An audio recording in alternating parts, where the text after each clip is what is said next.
Shalom saudara-saudara yang terkasih. Kembali lagi ke program kesayangan kita, We Talk, No I But We, Let's Talk Together. Kali ini saya nggak sendiri, saya sudah ditemani oleh mentor saya, koko saya juga, ada Ko Felix. Halo semua.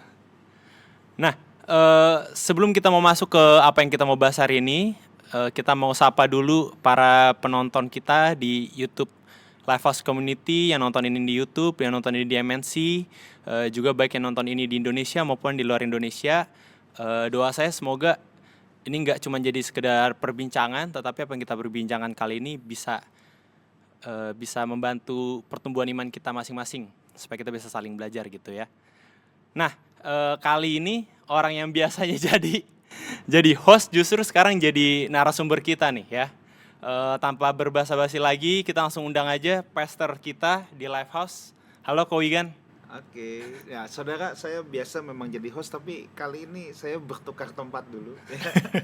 Saya yang menjadi narasumber dan ya ini adik-adik saya, anak-anak rohani saya yang akan memandu kita semua dalam pembahasan. Kita mau bahas apa nih, Teh? Judulnya kita mau bahas soal pengajaran yang benar dan rasuli. Ajaran yang sehat dan rasuli. Ajaran yang sehat dan rasuli. Nah, boleh mungkin aku langsung lempar aja, aku di bagian pembukaan aja kali ya. Kedepannya aku lempar ke Ko Felix sama Ko Wigan aja. Oke, langsung aja kali ya. Jadi apa tuh yang dimaksud wah dengan pengajaran yang sehat dan rasuli itu apa sih? Oke, saudara, saya akan mengawali dulu ya, sesuai tema kita pada kesempatan ini, ajaran yang sehat dan yang rasuli. Ya. Jelas secara mudah kita dapat berkata ajaran yang sehat adalah ajaran yang tidak bertentangan dengan firman Tuhan. Ini kan definisi yang paling simpel. Tapi Teh dan Felix, yang menjadi persoalan, semua orang pasti mengaku ajarannya sesuai Sehat. dengan firman Tuhan. Iya. Karena ketika mereka mengajar, pakainya itu juga pakai Alkitab. Nggak ada yang pakai buku sihir atau buku agama lain, kan tidak. Kan semua kitab sucinya Alkitab loh. Jadi disinilah letaknya kenapa judul kita ajaran yang sehat dan rasuli. Sebab kalau definisinya hanya sekedar tidak bertentangan dengan firman Tuhan, ini multitafsir. Karena kita semua pasti bisa menafsirkan firman Tuhan. Ya betul, memang ada kaidah-kaidah ilmu penafsiran, hermeneutika. Tetapi ini pun kan nanti debatable lagi. Artinya menurut saya ini tetap boleh, menurut saya ini tidak boleh gitu loh. Ya. Nah, jadi ini tidak akan ada habisnya, sebab ini kalau kita hanya berpatokan pada tidak bertentangan dengan Alkitab, ini subjektivitas tinggi dan pasti akan mengandung multitafsir. Yang satu bilang ada ayatnya, ya semua pakai ayat. Tapi yang satu lagi bilang enggak, ayatnya tidak sedang bicara begitu. Nah, ini kembali jadi multitafsir lagi. Maka tema kita ini kita tambahkan satu kalimat, yaitu ajaran yang sehat dan rasuli. Apa artinya rasuli? Artinya adalah ajaran yang memiliki akar rasuli yang jelas. Ajaran yang memiliki asal-usul yang jelas. Atau setidaknya tidak bertentangan dengan apa yang diajarkan para rasul sejak zaman gereja mula-mula. Kita mempercayai ada yang namanya pewahyuan progresif. Bukan Kristen progresif ya. Bukan Alkitab progresif. Alkitab sudah ditutup di kitab Wahyu. Jangan ada yang nambah-nambahin lagi.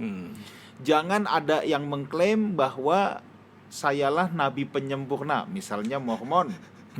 Mormon itu kan Joseph Smith mengakunya begitu. Dia yang menyempurnakan. Kemudian dia bikin Alkitab sendiri toh. Ya. Nah, tentu ada dari Alkitab kita yang diganti-ganti kemudian ditambahkan. Yang saya maksud tadi adalah kita mempercayai pewahyuan yang progresif. Artinya gini, pemaknaan terhadap firman Tuhan itu memang bisa sesuai dengan konteks zaman. Pemaknaannya loh, aplikatifnya maksud saya. Tentu zaman para rasul belum ada tantangan sikap kita terhadap sosial media misalnya. Ya kan belum ada sosial media. Nah, tetapi kan ketika kita menggali Alkitab, kemudian kita bisa memberikan aplikatif sehingga kita bisa mengajarkan misalnya sikap kita terhadap sosial media gimana sih. Nah, ini kan termasuk pewahyuan yang progresif. Iya kan? Yang sesuai dengan tantangan zaman ini. Nah, dulu kan belum ada gitu-gituan. Nah, jadi kembali lagi pewahyuannya bisa progresif. Tetapi kita tidak boleh membuat ajaran yang baru sebagai pokok fondasinya. Itu kita tidak bisa membuat yang baru terus yang melawan ajaran para rasul. Itu yang tidak bisa. Ya. Maka ibarat rumah, bangunan fondasi kita harus sama. Nanti ngebangun di atasnya, ya. Theo mau, aku senangnya tipe klasik. Ya udah bikinlah tiang-tiang. Ya tidak apa. Nanti mungkin Bro Felix enggak, aku sukanya yang minimalis. Ya bikinlah looknya minimalis. Enggak masalah. Tapi fondasi kita harus sama. Nah, itulah sebabnya saya mau menampilkan dulu, mungkin bisa ditampilkan di sini yang tentang slide itu loh, yang 3 hal ya, tiga hal yang kita harus sama. Kita mulai dari situ. Nah, ini dia. Nah, ini mungkin saudara, saya tulis di sini 3 pilar utama kekristenan. Ini mungkin agak tertutup sedikit yang di bawah, tapi saya bacakan aja. Yang pertama yang kita harus sama. Ini kekristenan di sepanjang masa, sepanjang zaman itu mengakui akan hal ini, ya. Yaitu Tritunggal Maha Suci, ya. Jadi Trinitas ini jangan ditawar. Ya. Jangan bikin ajaran baru dan berkata ini pewahyuan yang paling baru, pewahyuan yang progresif. Lalu Anda bikin doktrin Trinitas sendiri. Misalnya Yesus itu ciptaan, Yesus itu adanya belakangan, itu tuh ciptaan mula-mula, ya. Tapi kita tidak sedang membahas Trinitas ya. Ini hanya contoh. Lalu yang kedua, keselamatan. Yesus itu jalan keselamatan. Kita nggak boleh bikin jalan yang baru atau bikin jalan yang lain. Udah keselamatan itu hanya Yesus. Yang ketiga, keyakinan kita terhadap Alkitab. Bahwa Alkitab itu adalah firman Allah yang tertulis, yang tidak bersalah. Tidak bersalahnya bukan salah penerjemahan, bukan salah cetak, tapi tidak bersalah dalam prinsip teologis dan makna. Walaupun dalam perkembangannya kita ketahui Alkitab pun punya banyak varian-varian. Misalnya kalau kita di Indonesia sih enak ya, hanya ada dari LAI jadi satu terarah. Tapi nanti kalau kita bandingkan, kok King James Version sama New International Version bisa beda. Nah, tetapi varian-varian itu tidak sama sekali menyalahi makna teologis. Itu hanya varian-varian kecil saja. Contoh. Nanti kalau Bapak Ibu misalnya buka di Kisah Rasul pasal yang ke-18 misalnya. Paulus tiba di Efesus, lalu Paulus mau pergi lagi. Kalau di LAI kita itu tidak dikasih tahu dia mau kemana dan kenapa buru-buru. NIV juga nggak kasih tahu. Tapi kalau di King James Version itu dikasih tahu. Paulus harus menghadiri feast, ada acara di mana? Di Yerusalem. Nah, jadi itu kan minor, tambahan-tambahan minor, ya. Tapi kita juga lagi nggak membahas tentang teks kritik, ya. Tetapi saya hanya ingin katakan kita punya keyakinan terhadap Alkitab yang sama. Jadi kalau orang berkata Alkitab yang ini udah nggak berlaku lagi, ini zamannya udah beda. Nah, itu yang saya sebut kita menyalahi keyakinan terhadap Alkitab. Atau ada yang mau nambahin lagi, habis Wahyu kanon dibuka lagi. Theo mau nulis satu kitab lagi, misalnya kitab tambahan Theo satu gitu ya. Nah, ini yang jadi persoalan. Itu tiga hal ini kita tidak bisa berbeda. Tritunggal Maha Suci, keselamatan dan Alkitab ya. Ini semua kekristenan dari abad yang pertama ya sampai saat ini harus sama ininya. Baru nanti bisa ada cara penafsiran yang berbeda memang. Makanya saat ini kan denominasi banyak. Aliran aja banyak. Ya, aliran banyak kan. Ada aliran Protestan, ada aliran Pentakosta. Nah sekarang satu Pentakosta aja dari satu aliran ini Iya. sinodenya bisa puluhan. Coba pusing nggak coba? Iya, iya. Nah tapi ada 3 hal ini yang Nggak yang boleh apa tidak boleh dirusak. ditabrak ya. Maka ya saya ini hanya menuliskan nama aliran ya. Misalnya Metodis. Nah dari gereja Metodis juga ada banyak sinode. Ada aliran Advent, Ortodoks saja ada 5 kan gitu. Ada Ortodoks Syria, Koptik Ortodoks, ada Alexandria, apa banyak lagi gitu ya. Gereja Reform aja juga ada banyak sinodenya gitu. Nah tetapi baiklah kita lihat ini sebagai hanya perbedaan penafsiran. Nah kembali lagi akar rasuli yang jelas. Akar rasuli yang jelas itu artinya itu begini. Saya harus jelaskan dulu bahwa akar rasuli itu yang punya hubungan langsung dengan para rasul. Nah, ini seperti contohnya Trinitas. Keselamatan dalam Tuhan Yesus Kristus. Ini bukan hanya diajarkan oleh Alkitab yang bisa kita baca, tetapi ini juga diajarkan oleh Apostolic Fathers. Muridnya para rasul langsung. Ya memang nama-nama itu tidak ada di Alkitab, ya. Tetapi itu ada di catatan pinggir sejarah. Contohnya, ya, kalau dikatakan misalnya ada bidat Trinitas yang bernama Arius, ya. Bidat Trinitas ini berkata Yesus itu ciptaan. Jadi ada waktu di mana firman Allah itu belum ada. Ada waktu di mana firman Allah belum Iya, ada. iya. Nah jadi Allah menciptakan Yesus, sang firman, baru Yesus ciptain kita semua. Nah ini kan sebenarnya akar modernnya dari saksi Yehova. Ya. Oh. Ya, ini kan abad ketiga. Nah memang sejak abad ketiga ya itu Arius ini salah satu bidat yang paling fenomenal. Yang sebelum-sebelumnya kecil-kecil dan abad 1 itu belum terlalu berani. Kenapa? Rasul-rasul masih Masih hidup. hidup ya. Oke. Ini kan yang dengar langsung dari Tuhan Yesus. Abad 1, abad 2 itu tuh jaraknya dengan apostolik itu sangat dekat. Rasul, muridnya lagi. Misalnya Ignatius. Ignatius ini kan menjadi murid Yohanes dan murid Petrus. Ada Clemens ini muridnya Petrus. Kemudian ada Polikarpus misalnya. Polikarpus ini muridnya Yohanes. Nanti Polikarpus punya murid lagi, Irenaeus dari Lyon. Lalu Irenaeus punya murid lagi, Hippolytus. Ini masih dekat semuanya. Semua masih dekat. Nah jadi bidat-bidat itu masih kecil-kecil.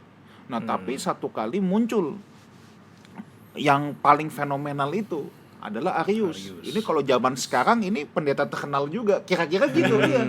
Pengikutnya banyak juga tuh. Iya, Kalau di TikTok pengikutnya FY ini Petrus lah dia. pengikutnya ini sangat terkenal, ya. Nah, pengikutnya ini, nah dia kan yang awal-awal berkata bahwa ada waktu di mana ada Allah, tapi firman Allah belum diciptakan, gitu. Atau Yesus itu belum ada. Jadi dia itu ada Allah besar, Allah kecil. Ya, Bapa itu Allah besar, Yesus itu Tuhan kecil. Kan tuh intinya kan begitu, ya. Nah, jadi pada saat itu dia itu menyerang Patriark Alexander, ya, atau Patriark Alexandria, sorry. Dia kan orang Alexandria. Jadi ibaratnya dia nih menentang pendeta-pendeta semua di Alexandria, ya. Saya ini pinjam kata pendeta ya. Sebenarnya terminologi pendeta kan juga tidak ada, ya. Ya, intinya dia nih menentang pendeta-pendeta di Alexandria, dia bikin ajaran sendiri. Itu Allah besar, Allah kecil itu. Firman itu cuma ciptaan belaka, ada waktu di mana putra Allah tidak ada. Intinya gitu. Nah, ya ditentang sama para patriark. Lalu para patriark ini mulai berkumpul memanggil si Arius ini. Nah, ini yang Bapak Ibu harus tahu. Prinsip konsili, Kisah Rasul 15 ayat yang ke-28. Kisah Rasul 15 ayat 28 teh. Mungkin boleh dibaca dulu. Siap, Bro. Kisah para Rasul 15 Ayat 28. Sebab Sebab adalah keputusan Roh Kudus dan keputusan kami supaya kepada kamu jangan ditanggungkan lebih banyak beban daripada yang perlu ini. Oke, jadi kalau saudara melihat latar belakang Kisah Rasul 15, ini kan konsili pertama. Konsili itu artinya pertemuan gereja seluruh dunia saat itu. Ya, jangan bayangin ada gereja dari Indonesia juga kan, Injil belum sampai di Indonesia. Tetapi pertemuan para pemimpin gereja saat itu. Apa yang dibahas di Kisah Rasul pasal 15? Saat itu kan lagi heboh karena Paulus dan Barnabas mulai menginjil ke bangsa-bangsa lain, Ya. di mana hukum Taurat tidak diberlakukan kepada bangsa-bangsa lain itu. Akhirnya Paulus dan Barnabas dipanggil dari Antioquia. Jadi zaman dulu ada 2 pusat gereja. Satu di Yerusalem, itu adalah pusat gereja untuk orang-orang Kristen Yahudi, atau disebut dengan Nasrani dulu. Nasrani itu kan Nosrin. Jadi sebenarnya kalau kita dengar kata Nasrani, itu sebenarnya menunjuk pengikut Yesus yang orang-orang Yahudi.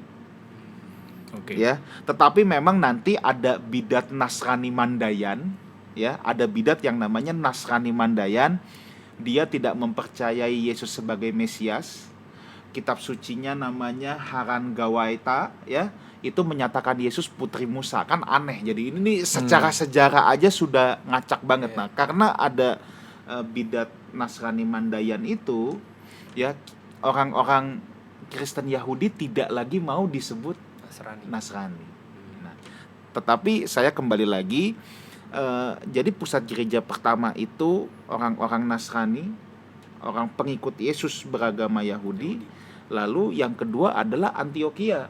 Itulah yang dicatat dalam Kisah Rasul pasal 11. Di kota itulah murid-murid pertama kali disebut Kristen. Ini adalah pengikut Yesus non-Yahudi. Nah, karena Injil mulai ke situ, pertentangannya itu kan apakah mereka harus ikut hukum Taurat atau tidak. Paulus dan Barnabas dipanggil, disuruh cerita, kamu tuh kenapa, bla bla bla bla bla bla. Nah, sampailah Kisah Rasul 15 ayat 28. Ini prinsip konsili. Ini prinsip konsili. Oleh keputusan Roh Kudus dan keputusan kami. Artinya apa? Roh Kudus bicara lewat komunitas gerejawi. Ini prinsip konsili.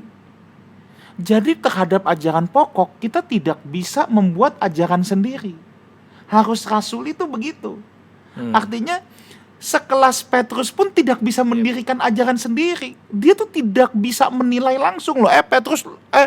Paulus Barnabas lu salah, atau lu benar, lu boleh terusan. Enggak, lewat sidang konsili.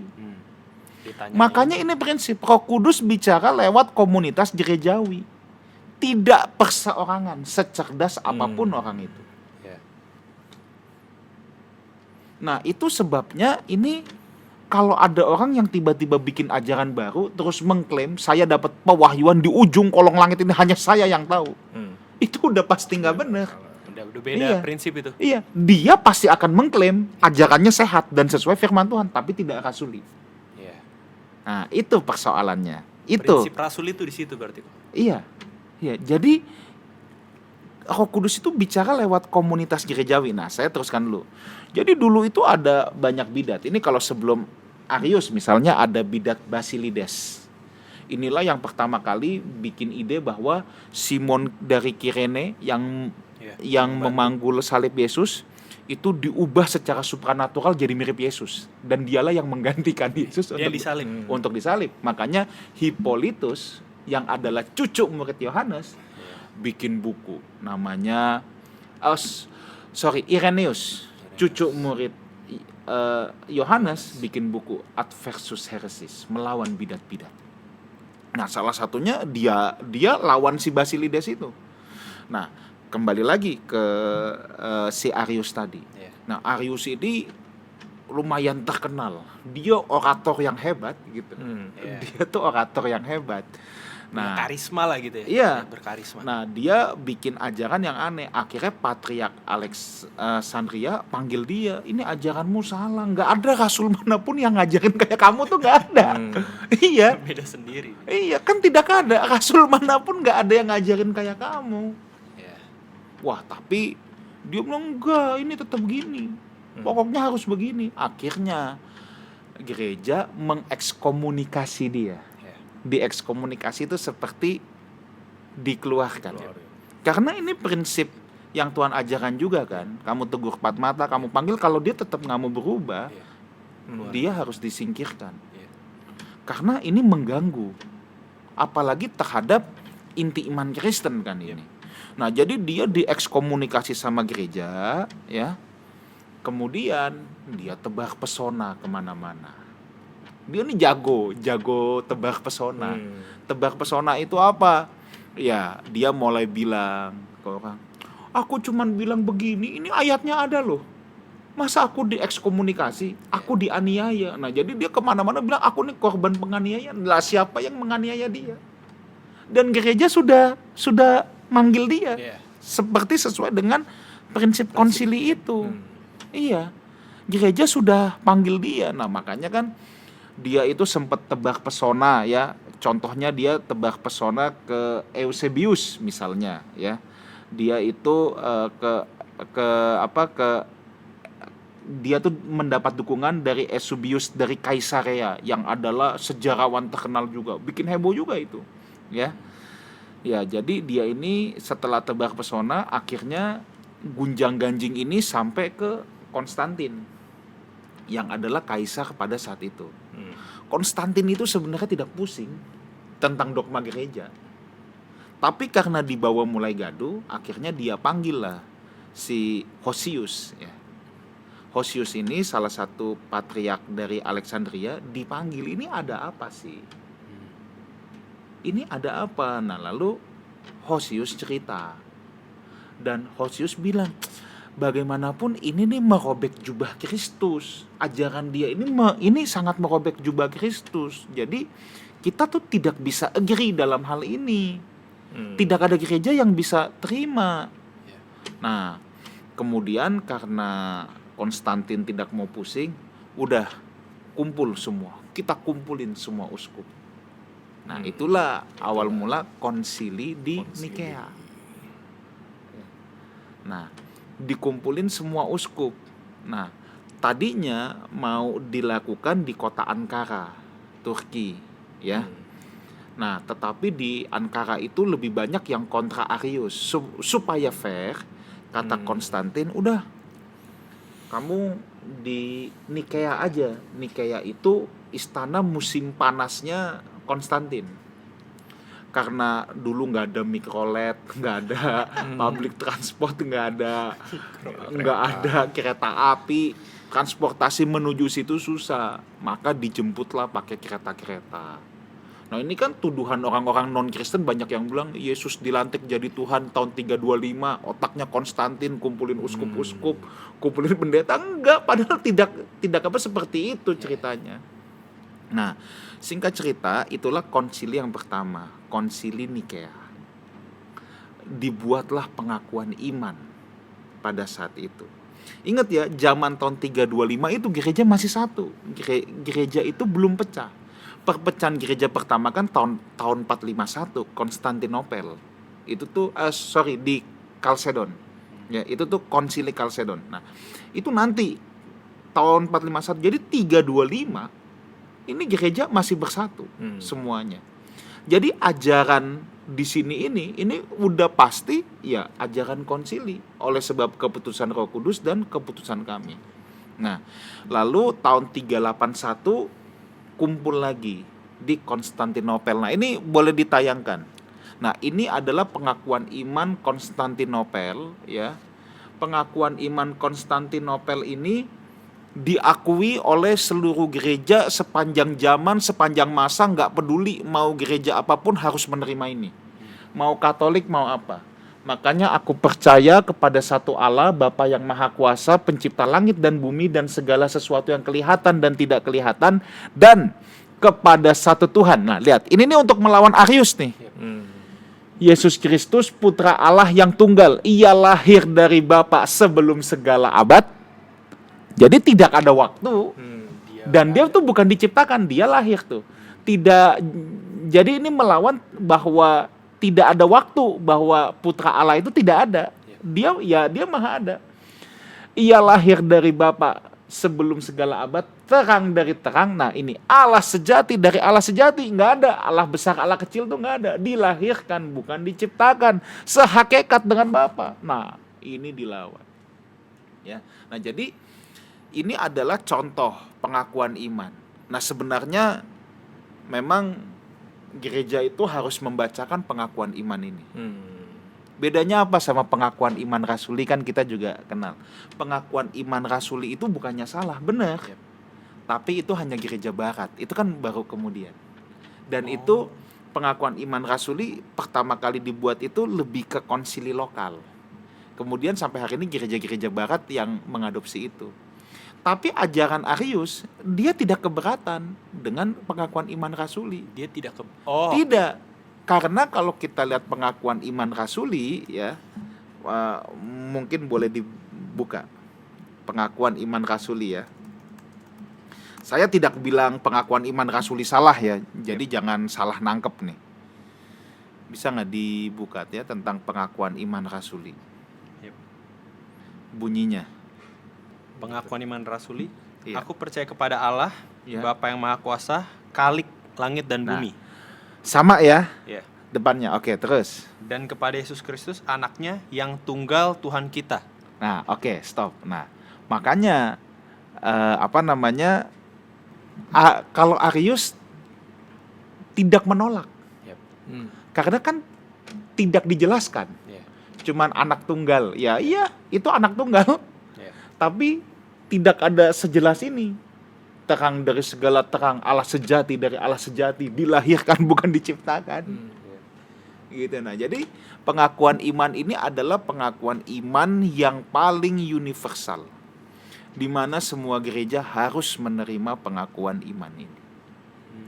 Nah, jadi sekali lagi kalau kita dikatakan pengajaran yang sehat dan rasuli, itu bukan hanya tidak bertentangan dengan firman Tuhan, tetapi tidak boleh melawan ajaran yang rasuli.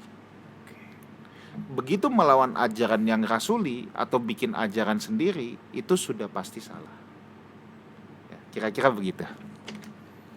3 prinsip dasar tadi ya, berarti tidak boleh digoyang. Iya. Gitu ya. Nah, kemudian memang bisa ada pertanyaan. Sekarang kan banyak gereja bikin pengakuan iman sendiri. Ya, contohnya gereja Bethel Indonesia punya pengakuan iman. Sinode Lifehouse Jemaat Kristen Indonesia juga punya pengakuan iman. Itu gimana gitu loh ya. Iya. Sebenarnya sah-sah saja untuk mengkontekstualisasikan dengan zaman sekarang, tetapi tidak boleh melawan yang ini. Harus mendukung yang ini. Harus sejalan. Sebab fondasinya ini. Balik lagi ke ajaran sehat dan rasuli tadi. Iya, ajaran sehat dan rasuli. Jadi kalau para rasul tidak mengajarkan demikian, jangan dibikin yang aneh-aneh gitu. Ya, tetapi memang kalau kita bicara sekarang, ajaran yang tidak sehat itu mungkin ya tetap mengakui Yesus Tuhan, tapi kan banyak yang tidak sehat. Nah, mungkin itu yang perlu kita diskusikan. Nah, itu kan tadi abad ketiga tuh, makanya Iya. Arius kok. Ya. Sekarang, zaman sekarang tuh siapa aja makanya contoh-contohnya. Ya itu, ya kalau seperti ini kan saya kan sudah bilang ini kan saksi Yehova. Ya, kalau Salah satunya ya. kalau Arius itu saksi Yehova. Oke. Allah besar Allah kecil. Oh, Ya prinsipnya memang sama ya memang variannya nanti banyak lah, tetapi intinya itu gitu. Nah, lalu ada yang lebih parah lagi kan, misalnya ajaran adopsionisme, Yesus itu manusia yang dilantik jadi Tuhan. Nah, ini kan juga kagak pernah diajarkan sama rasul manapun. Jadi kita jangan bikin ajaran sendiri gitu. Nah, tetapi sebenarnya yang saat ini lebih mengkhawatirkan, menurut saya itu adalah perkembangan. Ada 2 hal sih kalau yang mengkhawatirkan. Yang pertama itu adalah dari kaum liberal. Oke. Nah, ini saya akan dikatain kaum fundamental, tapi ya kagak apa-apa. Ya, saya tidak pusing dengan tuduhan saya dikatakan sebagai kaum fundamental atau apapun. Tetapi memang liberalisme itu bagi saya secara pribadi itu sudah bukan Kristen. Ini kalau yang paling umum dulu ya. Karena ada yang menolak kebangkitan. Ya, kebangkitan itu tidak bisa ditolak. Ada yang bilang itu hanya figuratif. Kira-kira hal-hal yang seperti itu. Jadi ya itu kalau Alkitab ditolak, bahwa Alkitab itu buku yang bernilai, tapi bukan kebenaran yang mutlak, kan liberal kan begitu ya. Walaupun nanti dalam liberal banyak lagi nih variannya ya. Tetapi keilahian Yesus dikutak-atik. Belum lagi zaman sekarang jalannya jadi banyak. Ya. Nah, jadi Kristen progresif itu kalau saudara runut ke akar sejarah itu ya liberal. Lalu mulai mengokekan pernikahan sesama jenis. Ini kan nggak ada di ajaran Bapak gereja manapun, nggak ada ini. Dan ini jelas melawan Alkitab. Tetapi ya ditafsirkan sedemikian rupa kan. Sampai bilang enggak kok ini boleh gitu loh. Nah, yang sangat mengkhawatirkan yang pertama menurut saya adalah liberalisme. Nah, yang mengkhawatirkan kedua adalah memang ayat Alkitab yang ditafsirkan suka-suka. Secara umum seakan-akan dia tidak melawan pengakuan iman, tetapi dalam penerapannya banyak yang melanggar prinsip hermeneutika secara umum atau prinsip penafsiran secara umum. Contoh prosperity gospel gitu, salah satu. Yes. Contohnya itu prosperity gospel. Ya. Lalu semuanya dicomot-comotin ayat-ayat untuk mendukung. Perumpamaan tentang penabur, benih yang bertumbuh 30, 60, 100 kali lipat dihubungkan dengan uang. Misalnya gitu ya. Ya, dan ada banyak hal. Nah, itu hal-hal yang mengkhawatirkan. Memang tidak melawan yang ini, tapi dalam aplikatifnya makanya ciri ajaran sehat yang pertama itu tidak bertentangan dengan ajaran yang rasuli, tapi ada juga yang kemudian dalam penerapan aplikatif seharusnya membuat seseorang lebih mencintai Tuhan. Dalam penerapan aplikatif. Iya dong, harusnya lebih mencintai Tuhan dengan tulus ya. Bukan karena ada embel-embel, bukan karena duitnya makin banyak aku lebih mencintai Tuhan, masalahku diselesaikan aku lebih mencintai Tuhan. Ya kan aplikatifnya tidak bisa seperti itu. Dan otomatis ajaran yang sehat dan benar pasti mendorong seseorang kepada keserupaan dengan Kristus. Ya. Dan yang keempat, membawa seseorang kepada Kristus, bukan kepada diri pengajarnya. Nah, jadi saya rasa ajaran yang sehat harus memenuhi hal-hal tersebut. Ya. Oke. Ciri-ciri itu ya, ciri-ciri ajaran yang sehat. Ya, tapi yang menjadi perdebatan mereka itu kan sebetulnya mana katanya Kristen itu kasih. Iya. Kok kamu nggak mengasihi sih sama mungkin kaum gay dan lesbian atau dan lain-lainnya, ini kan perdebatannya kan itu sebetulnya. Iya. Nah, kita tuh mengasihi dengan menerima perbuatan kan dua hal yang beda. Yesus juga mengasihi, tapi bukan berarti orang yang berdosa terus kemudian diterima. Karena kasih dengan penerimaan perbuatan berdosa itu kan dua hal yang beda. Kita mengasihi orangnya dan kita mau orang tersebut bertobat gitu. Kita harus mengasihi memang, tetapi bukannya berarti mengasihi itu dengan cara mengiyakan. Iya kan semuanya. Oke. Ada pertanyaan lagi. Ya. Saya pernah bukan ditantang sih, lebih kayak dipertanyakan lah. Oke, dulu kan ada perjanjian lama, lalu ada perjanjian baru. Kenapa nggak ada perjanjian nanti terbaru? Kamu tahu dari mana? Nah, itu gimana tuh? Ya, Kita jawabnya. Ya, itulah sebab yang saya katakan tadi di kitab Wahyu pasal 22 itu sudah ditutup oleh Rasul Yohanes sendiri bahwa jangan ada lagi yang menambah-nambahkan lagi kan. Itu Wahyu 22 ayat 18. Ya. Dan ini satu sudah tertulis begitu, dua juga lewat konsili gereja ketika pengkanonan. Ingat, konsili oleh keputusan Roh Kudus dan keputusan kami sudah sepakat Alkitab memang tidak ada lagi penambahan. Udah, kanon itu ditutup. Oh, salah satunya sepakat di Iya dong. konsili Nikea Iya itu. dong. Oh, enggak, bukan. Kan kalau konsili juga ada banyak. Kalau yang konsili Nikea kan membahas Iya, tentang yang ketuhanan Arius. Kristus. Tetapi kalau kanon kan nanti ada konsili yang lain. Ada Oh. konsili Kartago apa gitu. Oh, itu disepakatin di situ. Iya, untuk menetapkan kitab-kitab mana yang masuk, kitab-kitab mana yang enggak. Dan jangan ada penambahan lagi. Iya. Nah, karena kan begini, kita tuh tahu dari mana. Misalnya gini deh. Kok kita tahu Injil Matius, Injil Markus, Injil Lukas. Kenapa gereja menerima? Ya. Kenapa gereja menerima itu? Terus kok tahu itu si Matius yang nulis? Ya. Orang nggak ditulis kok. Aku Matius yang menulis Injil ini, kan tuh nggak ada. Yep. Nah, kita tahu dari Papias. Papias dari siapa? Papias itu muridnya Yohanes. Kan Yohanes kenal sama Matius. Orang yang sejaman sudah bilang. Jadi dikasih tahu ini Matius yang nulis. Maka gereja menerima itu. Kenapa? Karena ada kesaksian Papias yang adalah murid langsung dari Rasul Yohanes. Nah, itulah yang disebut dengan rantai rasuli, rantai kerasulan. Nah, jadi kalau kemudian ada surat-surat palsu yang tidak jelas asal usulnya, ya tidak bisa dimasukkan. Apalagi surat-surat yang kemudian yang tidak jelas nongolnya tahun berapa, contoh Injil Barnabas. Ya itu udah jelas, mana ada pada zaman itu ditulis dalam bahasa Itali. Kan nggak ada itu. Sampai letak geografis salah.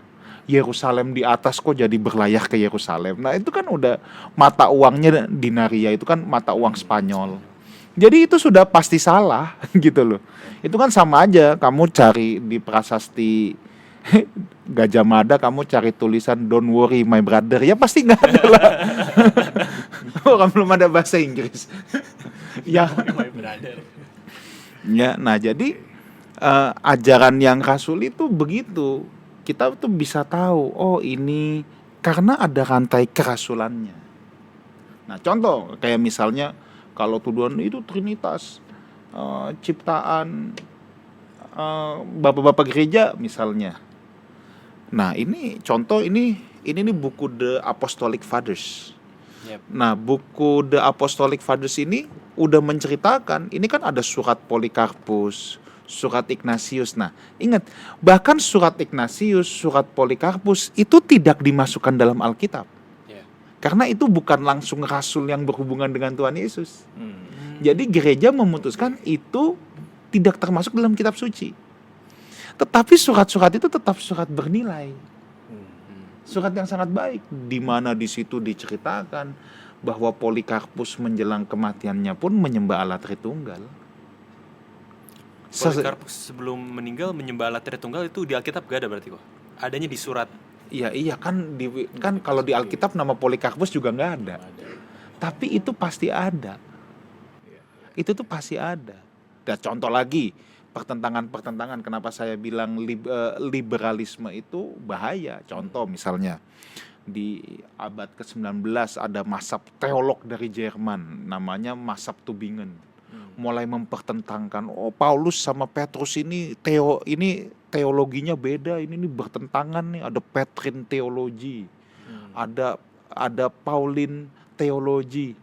Ya, sekarang kita lihat di bapak-bapak gereja abad 1 abad 2 nggak ada tuh yang mempertentangkan. Terus dia bikin sendiri. Nah, kan kita punya dua pilihan sekarang. Itu mazhab Tübingen abad 19 zaman Pangeran Diponegoro. Kamu mau percaya tulisan abad 1 abad 2 atau kamu mau percaya tulisan zaman Pangeran Diponegoro? Kan tuh begitu logikanya. Tiba-tiba muncul. Iya, terus bikin teori-teori yang absurd. Makanya gereja itu tidak boleh terlepas dari akar sejarah supaya ajarannya tetap sehat. Ya, kira-kira gitu. Lalu pertanyaannya, kenapa Alkitab dari kita tuh di kanonnya seperti ini, lalu kanonnya di Katolik mungkin agak berbeda ya, setahu saya tuh gimana? Oke. Ya ini nih saya ada ada Alkitab LAI TB2. Ini saya ambil yang versi Protestan. Protestan ini memang hanya mengakui 66 kitab. Sebenarnya Alkitab Katolik itu ada tambahan yang di tengah yang namanya Deuterokanonika. Perjanjian barunya sama loh dengan kita, 27 kitab. Yang membedakan adalah di perjanjian lamanya kita hanya 39, mereka ada tambahan, saya lupa berapa kita, 9 atau 11 Makabe, Yudit, Tobit gitu-gitu.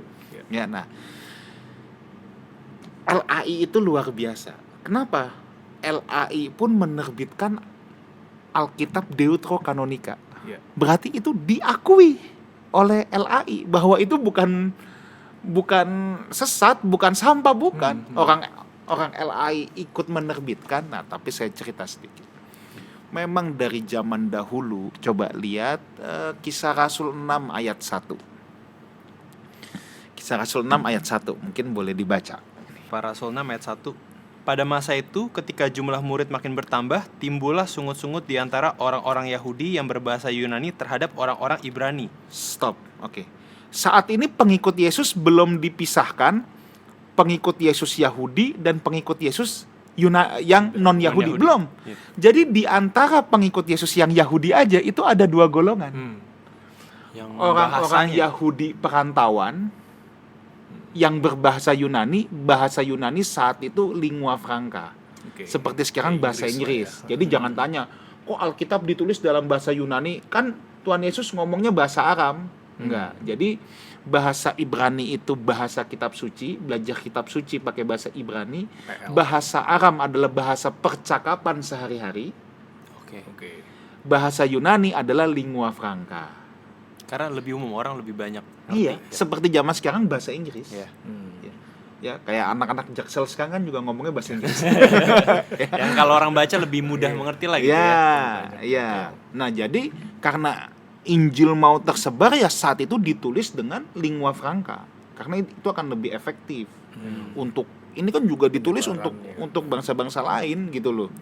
Nah, dan orang-orang tuh juga udah ngerti gitu. Nah, jadi ini ada dua varian ya. Nah, sekarang begini. Orang-orang Yahudi yang berbahasa Yunani itu punya Alkitab Perjanjian Lama atau dalam tanda petik kanon PL-nya mereka. Nah, itulah mereka sudah punya Alkitab Perjanjian Lama yang diterjemahkan ke bahasa Yunani yang kita kenal dengan Septuaginta. Septuaginta itu diterjemahkan oleh 72 orang ahli kitab, ahli bahasa yang menerjemahkan bahasa Ibrani ke bahasa Yunani. Nah, ini nih Septuaginta yang ditranslate ke bahasa Inggris. Oh, jadi Septuaginta itu perjanjian lama yang ditranslate ke bahasa Yunani. Nah, Septuaginta itu sudah memuat kitab-kitab yang tadi disalah-salahin. Edras, kebijaksanaan Salomo, 1 sampai 4 Makabe. Itu sudah ada semuanya. Di Septuaginta. Yudit, iya ada. Ini nih semua ada di Septuaginta. Nah, tetapi orang-orang Yahudi yang berbahasa Ibrani itu pakainya tanah. Tanah itu Torat, Neviim, dan Ketuvim. Itulah yang kalau kita lihat di Lukas pasal 24. Coba kita lihat. Lukas 24. Iya. Lukas pasal yang ke-24, perjalanan Emmaus. Itu di ayat yang ke-27. Nah, coba boleh dibaca. Ayat 27. Lalu ia menjelaskan kepada mereka apa yang tertulis tentang dia dalam seluruh kitab suci, mulai dari kitab-kitab Musa dan segala kitab nabi-nabi. Nah, ini nih kitab Musa, Torah, ya, dan segala kitab nabi-nabi. Itu Neviim, ya. Sama ada satu lagi Ketuvim, Mazmur. Ya. Nah, kenapa cuma disebut Mazmur? Ya, Ketuvim itu kitab nyanyian puisi, karena diawali dengan Mazmur, tapi belakangnya ya ada Amsal, ada pengkhotbah. Intinya orang-orang Protestan itu menggunakan kanon Yahudi yang Ibrani. berbahasa Ibrani, kanon tanah, yang hanya 39 kitab. Oke. Sedangkan Septuagint ya itu sudah ada dari abad kedua, abad ketiga sebelum Masehi. Tuhan Yesus sendiri atau perjanjian baru kita itu mengutip Septuagint kira-kira 900 ayat lebih. Mengutip. Perjanjian Yesus baru sendiri. kita itu mengutip, bukan hanya Yesus, Paulus juga itu mengutip perkataan-perkataan yang ada di kitab-kitab Septuagint, di kitab kebijaksanaan Salomo dan lain sebagainya. Itu yang ada. tidak ada di perjanjian baru Protestan. Bukan, perjanjian baru kita ketika ditulis itu banyak mengutip dari Oke. kitab yang disebut Deuterokanonika itu. Oh iya, so di perjanjian lama kita nggak ada tuh. Nggak ada. Oh. Kayak pertanyaan kenapa? Nggak Nah, ada. iya, ini tunggu nih. Saya harus menjelaskan dulu nih. Jadi kita jangan cepet-cepet bilang Deuterokanonika itu kitab sampah, jangan. Sebab contoh gini, Yohanes 10 ayat 22. Ini kalau cari di Torah nih nggak ada. Itu apa? Yesus menghadiri apa? Yohanes 10 ayat 22. 22. Perayaan ini baru kita bisa tahu kalau kita baca kitab Deuterokanonika zaman Makabe. Coba apa bunyinya? Ayat 22. Tidak lama kemudian tibalah hari raya penahbisan Bait Allah Ya di mana Yerusalem. ada hari pentahbisan Bait Allah dalam PL kita tuh nggak ada. Yesus datang ke acara apa itu? Itu dijelasin di Acara itu, hari pentahbisan Bait Allah itu baru ada di zaman Makabe. Oke. Nah jadi maksud tuh gini, makanya kenapa dikatakan sebagai Deuterokanonika. Yang kedua, yang 66 ini protokanonik, jadi artinya yang utama. Nah ya udah, kita harus menerima saudara-saudara kita yang Katolik ya untuk menggunakan kitab Deuterokanonika, tidak apa. Kalau Anda nggak mau pakai juga, jangan bilang itu sampah, itu tetap buku-buku yang bernilai tinggi gitu loh. Iya, iya. Buku-buku yang Oke. bernilai tinggi. Ya, orang di perjanjian baru dikutip. Iya. Nah, justru kalau kita bicara PL ya. Satu, Deuterokanonika juga ada ditemukan di Qumran. Ya, itu tuh penemuan yang paling luar biasa, itu penemuan Qumran. Tuhan itu memang tidak pernah tinggal diam. Ya. Ketika Alkitab kita selalu dituduh dipalsukan tahun 1947, 1950 ditemukan penemuan Qumran. Oh, penemuan Qumran tuh termasuk baru kok berarti ya? Baru.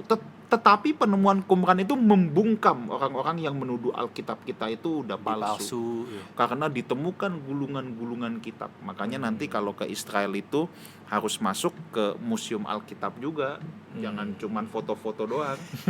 Supaya kita lihat ya, dan itu jelas ada di gua keberapa apa gitu, ada semua. Nah, jadi itu yang membuktikan PL kita ini asli gitu. Nah, Septuagint ini sudah dikenal luas sejak zaman Tuhan Yesus. Ini kan kira-kira abad kedua, abad ketiga sebelum Masehi. Nah, sedangkan Alkitab kita ini kan yang LAI terjemahkan ini berdasarkan teks Masoret. Masoretic text itu adalah bahasa Ibrani yang sudah ditambahkan tanda-tanda baca. Tanda-tanda baca. Iya. Nah, ini yang tertua itu kan Kodeks Leningrad, Kodeks Aleppo ini udah abad 9, abad 10, 1000 tahun setelah Tuhan Yesus. Ya. Tapi ya tidak masalah juga. Makna teologisnya tidak ada yang bergeser semua, tetapi kita tidak bisa menyalahkan yang namanya Septuagint. Saya pun pakai Septuagint. Ya.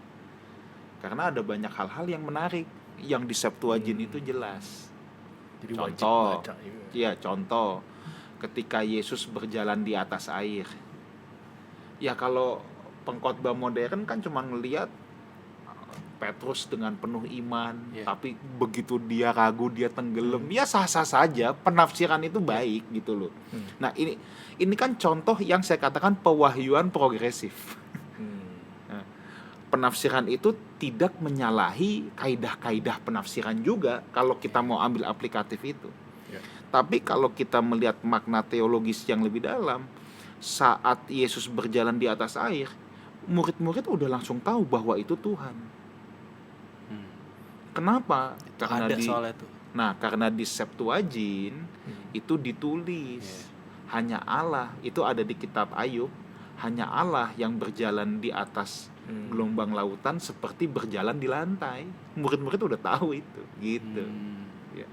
Ya, tapi memang kalau kita tidak mengerti atau mendalami ini, ya kita pasti akan cuman melihat dari sisi aplikatif saja. Tapi sebenarnya dari kisah itu Yesus sudah menunjukkan bahwa dirinya itu memang Tuhan Allah. Dan murid-murid sudah tahu langsung. Karena jelas hanya Allah yang bisa melakukan itu, kan tuh gitu. Berarti Septuagint dulu yang ada, baru teks Masoret mah setelah Masehi gue. Penemuannya, tapi kan tetap Septuagint kan juga diterjemahkan dari teks Ibrani dong. Proto Hebrew itu kan zaman Esra yang menyalin kitab. Jadi ketika dalam pembuangan kitab-kitab dibakar, terus Esra yang ahli kitab itu kan mulai nulis lagi. Ya walaupun kita belum bisa menemukan arkeologi langsung tulisan Esra, tetapi percayalah ke depan nanti ada tentang arkeologi Alkitab itu tuh luar biasa sekali. Itu cocok sekali semuanya, cocok sekali apa yang ada dalam Alkitab. Contoh, saya lupa nama-namanya, tapi ada prasasti di mana yang cocok nih. Zaman Abraham memang kotaknya Ur-Kasdim, itu tuh cocok semua. Bahkan cara membaca tulisan Mesir kuno itu bisa ada itu karena penemuan arkeologi Alkitab juga. Memang cocok semua. Nah, penemuan arkeologi sejarah itu pasti akan sejalan terus. Dan akan terus membuktikan Alkitab yang kita pegang ini benar. Jadi kira-kira gitu. Ya, kita udah di ujung nih. Kayaknya boleh satu pertanyaan terakhir aja. Bener, Theo. Gini kok.